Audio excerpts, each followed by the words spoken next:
ఈ కాంట్రవర్సీ ఇంకా కూడా సర్దు మనగడం లేదండి. భారత్ ఓడలపై ఇరాన్ ఇలా ఎలా గన్ ఫైరింగ్ చేస్తుంది? మిత్రదేశం కదా, పెద్ద పెద్ద ఒప్పందాలు కదా. సో దీన్ని రష్యా కూడా ఖండించాలి. సో ఇలాంటి వార్తలు విడిచిపెట్టరు కదా, ఒక యుద్ధమే అన్నట్టుగా మాట్లాడతారు. ఇలాంటి టైంలో మరి భారత్ యొక్క రెస్పాన్స్ ఎలా ఉంటుంది? నేను పోయిన వీడియోలో మాట్లాడాను. మినిస్ట్రీ ఆఫ్ ఎక్స్టర్నల్ అఫైర్స్ వీళ్ళు ఇరాన్ రాయబారిని పిలిచి ఇంత పెద్ద తప్పు ఎలా చేస్తారు అని అడగడం. సో ఇదంతా డిప్లొమాటిక్ ఛానల్స్లో జరుగుతూ ఉంటాయి.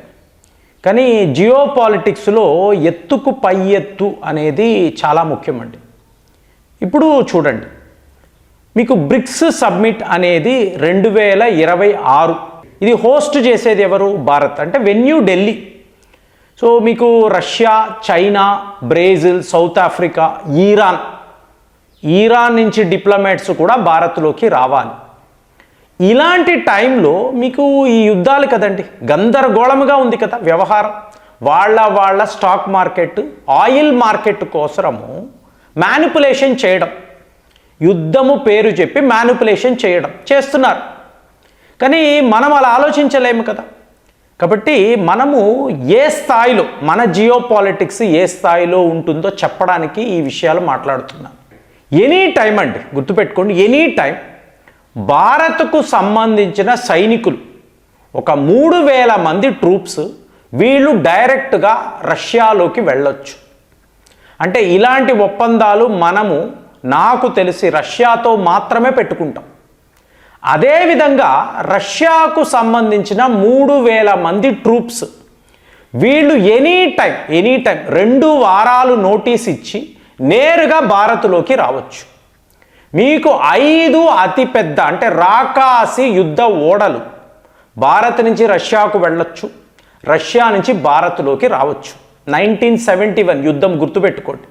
రష్యా వాళ్ళ, యుఎస్ఎస్ఆర్ వాళ్ళ సబ్మెరైన్స్ వచ్చాయి బే ఆఫ్ బెంగాల్ దాకా. సో ఇప్పుడు అలాంటి ఒక ఒప్పందం.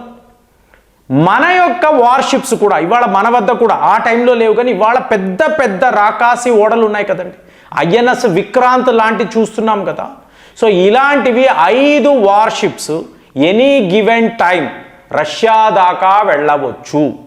అలాగే 10 అతి శక్తివంతమైన మీకు ఫైటర్ జెట్స్ రష్యా నుంచి భారత్లోకి, భారత్ నుంచి రష్యాలోకి వెళ్ళవచ్చు. సో ఇలాంటి ఒక ఒప్పందాన్ని నిన్నటికి నిన్న మనము సంతకము చేసాం. సో ఇప్పుడు అమెరికా ఈరాన్ యుద్ధం, ఇజ్రాయెల్ లెబనాన్, ఇజ్రాయెల్ ఈరాన్, ఇక కుదిరితే అమెరికా చైనా యుద్ధం. అమెరికా వాడు ఆయుధాలను పోగు చేస్తున్నాడండి. కార్లు తయారు చేసే కంపెనీల వద్ద కూడా మీరు వెపన్స్ తయారు చేయండి అంటున్నాడు. అంటే ఏంటి? కంటిన్యూస్గా అమెరికా యుద్ధాలలో ఉండబోతుంది.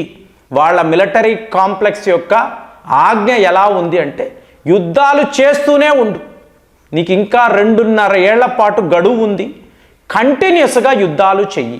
ఈ టైంలో మీకు ఈ పర్మిటేషన్స్, కాంబినేషన్స్, ఇందులో భారత్కి పాకిస్తాన్కి మధ్య ఒక యుద్ధము వస్తే, పాకిస్తాన్ని డిఫెండ్ చేయడానికి చైనా వస్తే, అప్పుడు భారత్ 2 ఫ్రంట్ వార్ చేయగలదా?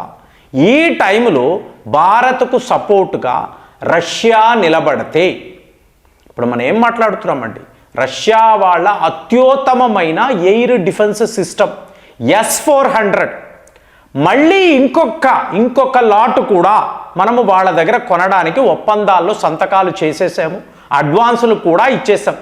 రష్యా వద్ద ఇలాగ ఆయుధాలు కొంటే ఆ దేశం మీద శాంక్షన్స్ అని చెప్పి వెస్టర్న్ కంట్రీస్, యూరోప్ యూనియన్ వాళ్ళు, అమెరికా వాళ్ళు కూడా చెప్తున్నారు. కానీ మనం ఆగలేదు.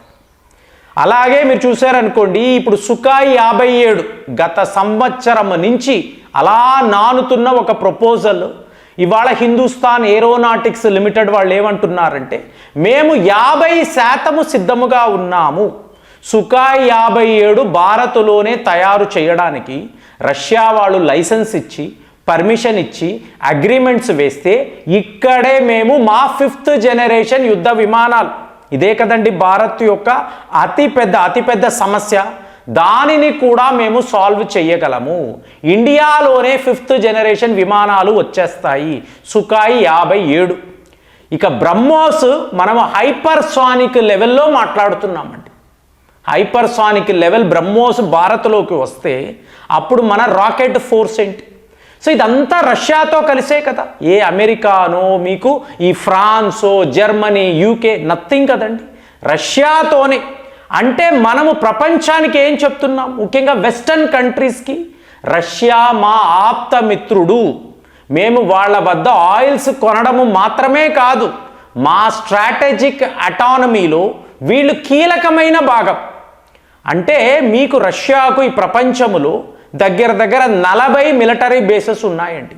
వ్లాడివోస్టాక్ నుంచి మీరు చూసారనుకోండి ఆర్కిటిక్ సీ వద్ద కూడా వాళ్ళ మిలిటరీ బేసెస్ ఉన్నాయి. అలాంటప్పుడు ఇక్కడ ఒకవేళ మీరు వ్లాడివోస్టాక్ వెళ్ళాలి, మీరు వెళ్ళారు, సడన్గా మీకు రష్యా సపోర్ట్ కావాలి, ఎనీ గివెన్ టైం రష్యా వాళ్ళ 3000 ట్రూపర్స్ అక్కడికి వచ్చేస్తారండి.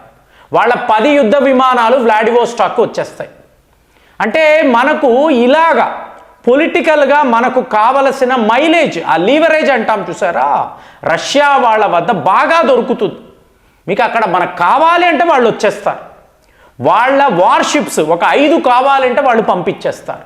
ఇలాంటి ఒక ఒప్పందం, దీన్నే రెసిప్రొకేల్ ఎక్స్చేంజ్ ఆఫ్ లాజిస్టిక్స్ సపోర్ట్ అని అంటారండి, దీన్నే రీలాస్ అని అంటారు. సో రష్యాతో అలాంటి ఒక ఒప్పందం ఇవాళ మనం వేసుకున్నాం. అంటే మనము డిఫెన్స్ ఒప్పందాలు అన్నప్పుడు చాలా జాగ్రత్తగా ఉంటామండి.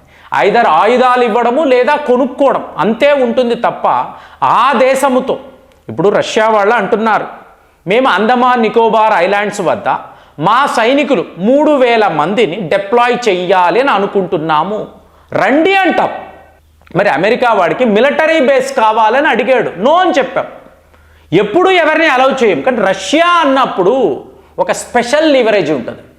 ఎనీ టైం వాళ్ళ విమానాలు 10 విమానాలు నేరుగా ఇక్కడ అసిమ్మరా ఎయిర్ బేస్లో వాళ్ళు డిప్లాయ్ చేయవచ్చు. మనం ఆపం, మన మధ్య అలాంటి ఒప్పందాలు. అలాగే ఇప్పుడు అందరూ ఏం మాట్లాడతారు, మరి యుక్రెయిన్ రష్యా యుద్ధము కదండి, మన 3000 సైనికులను అక్కడ రష్యా దాకా పంపించగలమా? వాళ్ళు అడిగారు అనుకోండి, కన్సిడర్ చేయాల్సిన పరిస్థితి. మరి మనం యుక్రెయిన్కి వ్యతిరేకంగా అలా కాదు, రష్యాకు సపోర్టుగా నిలబడ్డాము, వాళ్ళు అడిగారు మేము చేసాం. సో ఇప్పుడు ఇదంతా మీరు చూసారనుకోండి, యూరోప్ యూనియన్ రష్యాతో యుద్ధము చెయ్యాలని అనుకుంటున్నారు, న్యూక్లియర్ వార్ దాకా వెళ్ళాలని అనుకుంటున్నారు. ఈ టైంలో మనం ఏం చెప్తున్నాము, మేము రష్యాతోనే ఉన్నాము. జస్ట్ ఇమాజిన్ ఫ్రెండ్స్, ఒక ఓడ వస్తుందండి, ఇది రష్యాకు సంబంధించిన ఓడ, దీని మీద భారత్ యొక్క ఫ్లాగ్ ఉంది, లోపలేమో రష్యా చమురు ఉంది. ఈ టైంలో ఇరాన్ వాడు వెళ్ళి ఈ ఓడ మీద దాడులు చేసాడు అని చెప్పి వీళ్ళు కథనాలు రాస్తున్నారు అనుకోండి. అసలు రష్యాను వీళ్ళు ఎలా చూస్తున్నారు, భారత్ను ఎలా చూస్తున్నారండి? అవుతుందా? జరిగే అసలు అవకాశం ఉంటుందా? రష్యా అనేదే వాళ్ళ ఫౌండేషన్ అండి. వాళ్ళ న్యూక్లియర్ ఆయుధాలు అనేవి రేపు అమెరికా వాడు గ్రౌండ్ ఇన్వేషన్ చెప్పి ఇరాన్ మీద ఇలా మీ ఎన్రిచ్డ్ యురేనియంని తీసుకెళ్ళిపోతాను, తస్కరిస్తాను అన్నాడు అనుకోండి, రాత్రికి రాత్రి పుతిన్ గారు తన విమానాన్ని పంపించి ఈ యురేనియంని అంతా మాస్కో తీసుకువెళ్ళిపోతారు. ఆ అవకాశాలు అంటే అలాంటి ఒక ఫ్రెండ్షిప్, అలాంటి ఒక డిపెండెన్సీ, ఒక సూపర్ పవర్ చిన్న దేశాన్ని ఆదుకోవడము, అలాంటి సూపర్ పవర్ యొక్క పవర్ భారత్ మన మీద వాడు చేయగలడా? అసలు ఇది జరుగుతుంది. మరి ఎలా రాస్తున్నారు, ఎన్ని వీడియోలు, అసలు భారత్కి ఇరాన్కి మధ్య యుద్ధము అని చెప్పి రాస్తున్నారు.